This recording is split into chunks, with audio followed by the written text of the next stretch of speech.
అందరికీ హాయ్ అండి. Welcome to nine cuisine. ఈరోజు పూల మకాడతోటి దోసలు వేసుకుంటున్నామండి.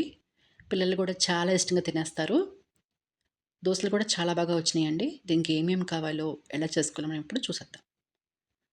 ముందుగా ఇక్కడ నేను పూల మకాన, పెరుగు, బొంబాయి రవ్వ అంటే ఉప్మా రవ్వ అంటాం కదా, కరాచీ అని అది, తర్వాత అటుకులు, ఇవన్నీ నేను ఇక్కడ బౌల్లో వేసేసుకుంటున్నానండి.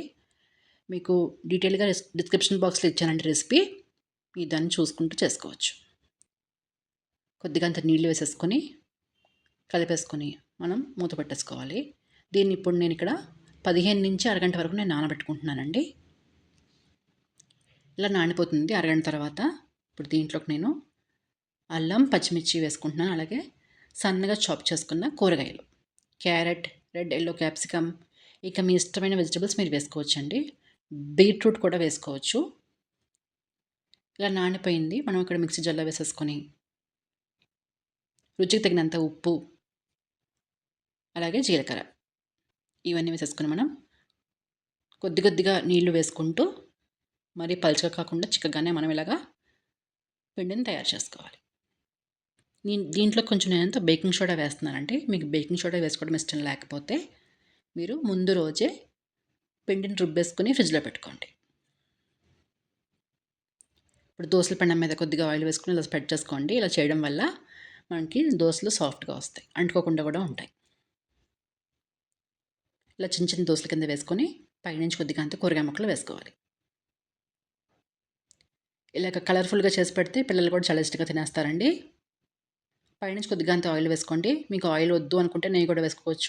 చాలా ఇష్టంగా తినేస్తారండి పిల్లలు. ఎంతో హెల్దీ దోస కూడా. పూల మొక్కలు అంటే చాలా హెల్దీ. ఇలాగ మొత్తం అంతా అయిపోయాక పక్కన పెట్టుకోండి. ఇప్పుడు మీ ఇంట్లో చిన్న చిన్న పిల్లలు ఉంటే వాళ్ళకి ఇలాగ వెరైటీగా షేప్ చేసుకుని పెట్టుకోండి. టెడ్డీ బేర్ షేప్ వేసుకోవచ్చు.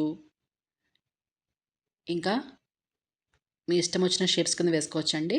ఇలాగ కొద్దిగా డిజైన్ చేయండి వాళ్ళకి బాగా కనిపించేలాగా. అప్పుడు వాళ్ళు ఇష్టంగా తినేస్తారండి దోసలు. మీకు కూరగాయ ముక్కలు ఇష్టం లేకపోతే ఇలాగ మనం ప్లెయిన్లో కూడా వేసుకోవచ్చండి దోస. మీకు ఒకవేళ ఈ పిండి దోసల పెనంగా అంటుకుపోయి రాకపోతుంటే మీరు 2 టేబుల్ స్పూన్ల నుంచి 3 టేబుల్ స్పూన్ల దాకా బియ్యపిండి వేసుకోవచ్చు. పొడి బియ్యపిండి అని చెప్తున్నానండి. అది కూడా వేసుకుని మీరు దోసలు వేసుకోవచ్చు ఒకవేళ రానట్టయితే.